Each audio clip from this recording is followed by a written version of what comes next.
Hi everyone, my name is Tyler. I've never brushed my teeth before. Before you say, ooh, I'll tell you why that happened, and then you can judge. My dad is a dentist. My mum's a housewife. As you can understand, my dad ran everything in the house. My mum couldn't even buy groceries at home without his permission. He was very vain. He just loved it when my mother and I stood on either side of him after he came home from work and greeted him like a king. My mother even bowed slightly.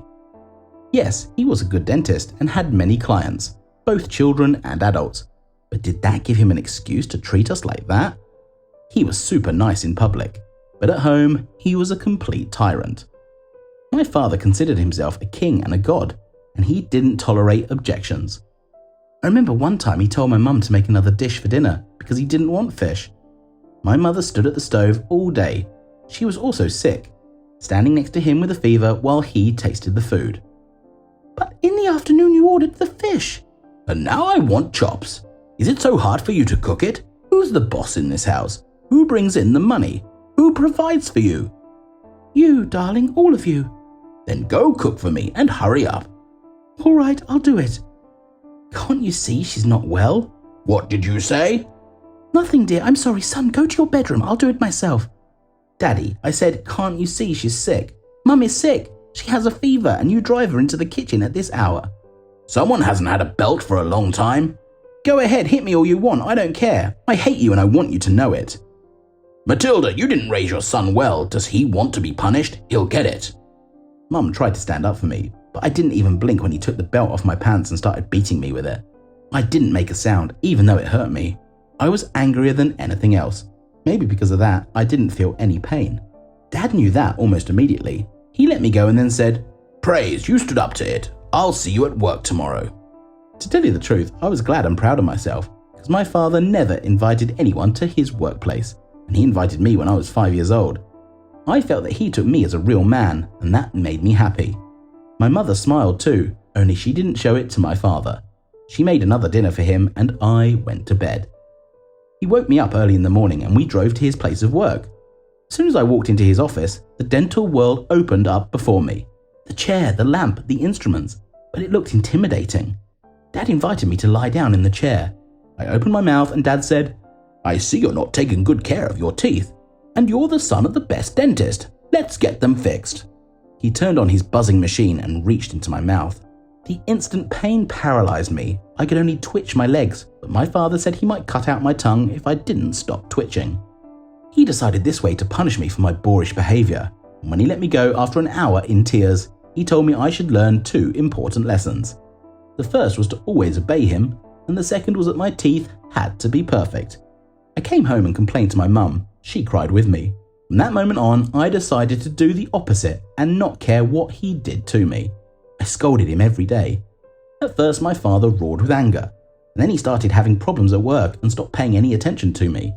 Then he got used to it, found it convenient to pretend I didn't exist. In the meantime, my teeth were getting decayed by the hour.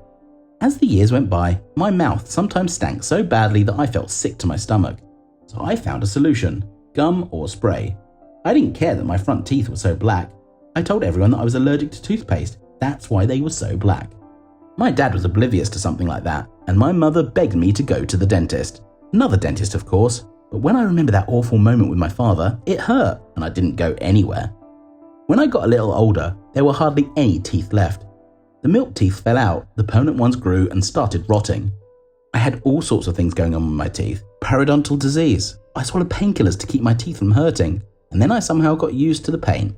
Eventually my teeth gave up and started to wear away. First the biggest chewing teeth, then the front ones. My smile became worse than an old man's by the time I was 13. All these years my father didn't look at me at all, so much did he resent it. And that year his friends, the dentists, came to visit him. Dad was expecting them, and he threw a party to celebrate their arrival at a fancy restaurant. He never did that for Mum and me. Of course, Mum and I were invited there to show up. That was my finest hour. As soon as everyone was assembled, I took the mask off my face and smiled broadly at the guests. My father almost burned with embarrassment, and his friends didn't understand if it was a prank or not. And I said that my father was the best dentist in the world, but as it turned out, a cobbler without boots. and all his friends started laughing at him, telling jokes that my father didn't see the horror in his son's mouth under his own nose, and that in their circle this was not acceptable, because family is the most important. My mother and I got home before he did, and my mother packed my things and sent me to her sister's house to stay, so my father wouldn't find me while he called off. But he did. Right in the middle of the night, my dad dragged me out of my aunt's house by my ears and gave me a beating right in the middle of the yard. He yelled that I embarrassed him, that I wasn't his son, that I was a monster. I got mad, said he was the monster, not me. Then my father grabbed a pair of pliers and pulled out my last 2 teeth. "Now you're a toothless monster. No one will ever be friends with you, okay?" By that time, I had a terrible speech impediment, but with my last teeth missing, I couldn't speak properly at all. Did I know what I was doing? Did I realize I was not hurting him, but myself first and foremost? Of course not. I was just a child.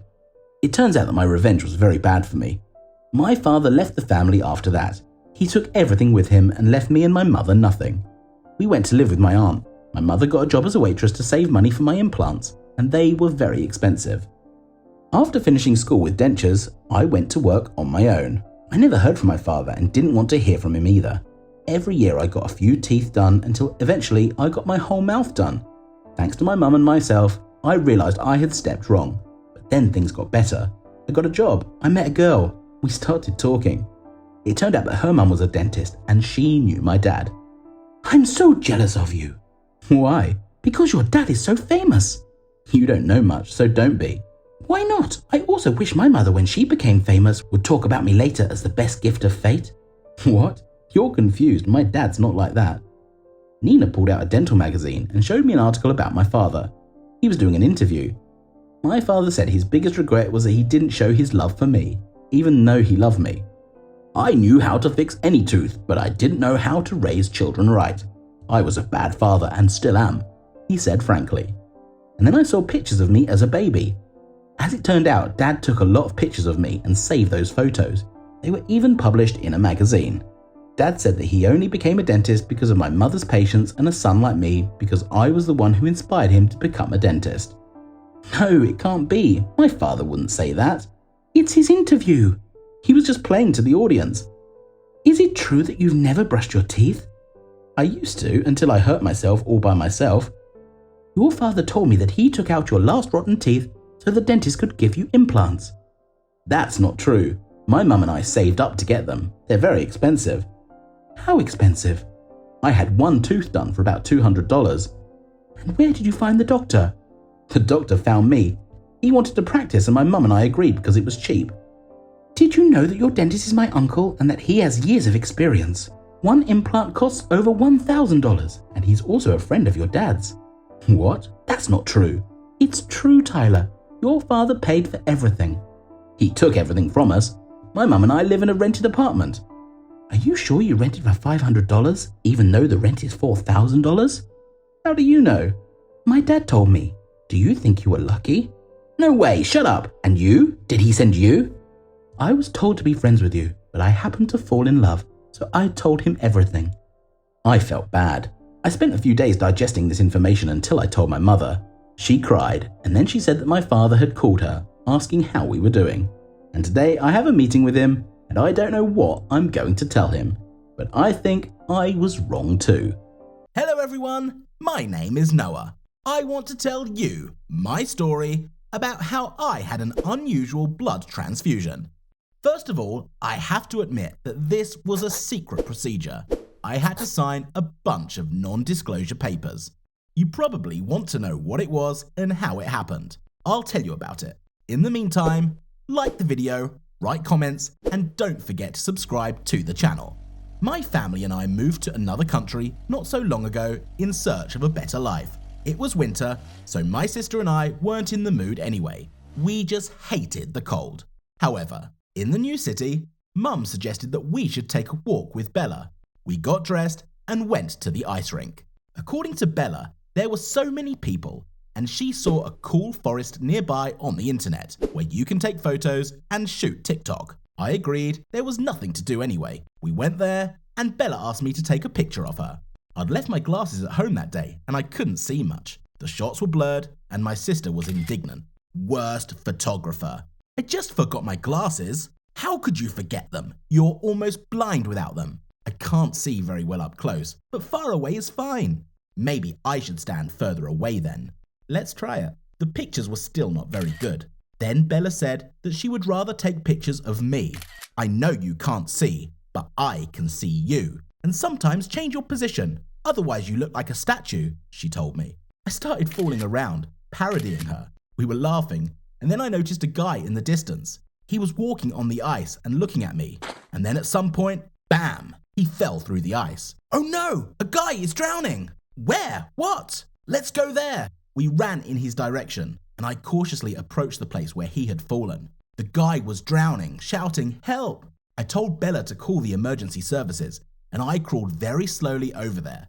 I held my hand out to him, but his hand was slipping. The water was icy as hell. At some point, he managed to catch on the sleeve, and I pulled him out. We lay down on the ice, side by side, but I couldn't catch my breath. Phew! Thank you, man! You saved my life! Yeah. And then there was another crunch, and I heard the crackle of ice under me. Oh no, I said, and immediately fell through the ice. I remember my sister's screams, and the guy tried to catch me, but I was so frozen I couldn't move. I couldn't even breathe and passed out. In my mind, I had already said goodbye to Bella and my parents, but then I felt a warm hand touching my face. Noah, honey, a familiar voice said. I opened my eyes and found myself in a hospital. My mum and dad were crying, and the doctor said I was going to be taken by a private ambulance to the Rich Street Hospital. We don't have that much money, I said. Then the guy that I pulled out of the water came up to me, and he said his parents would do everything.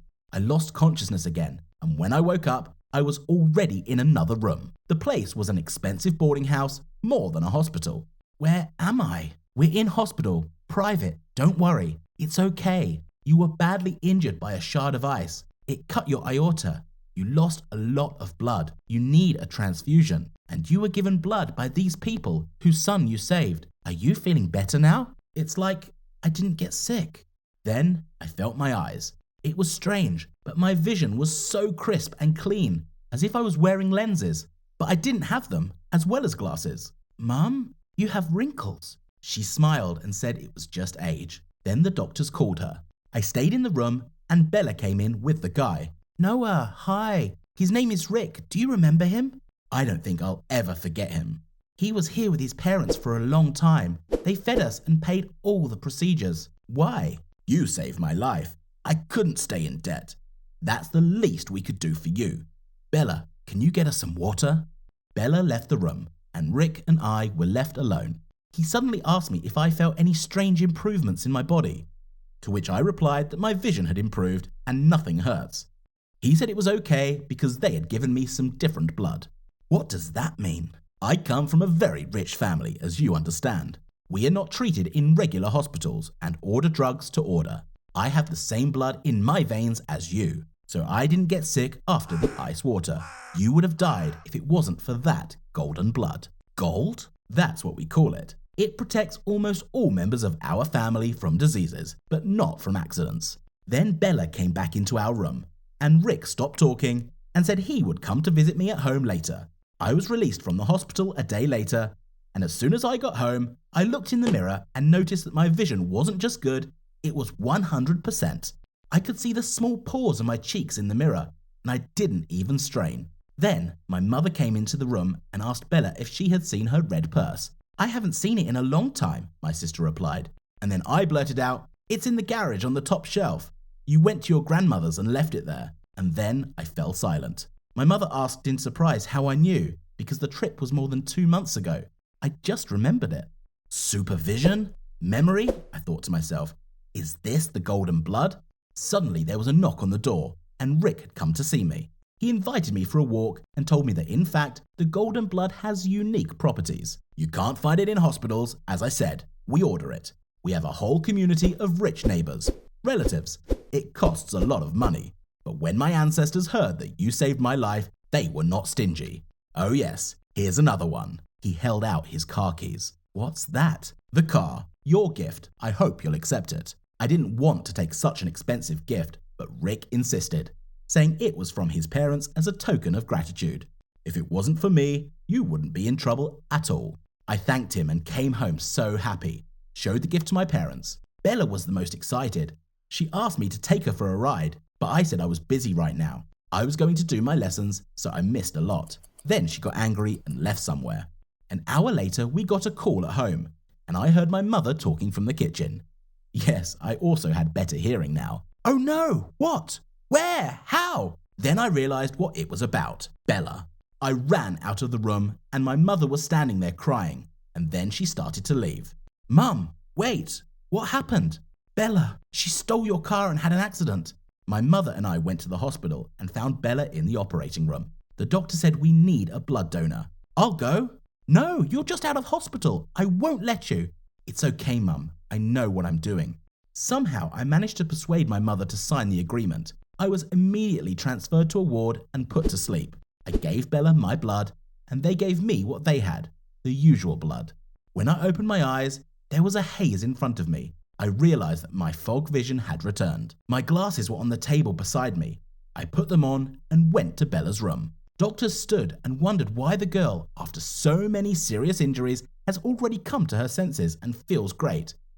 Her vital signs were normal, and I was very happy about it.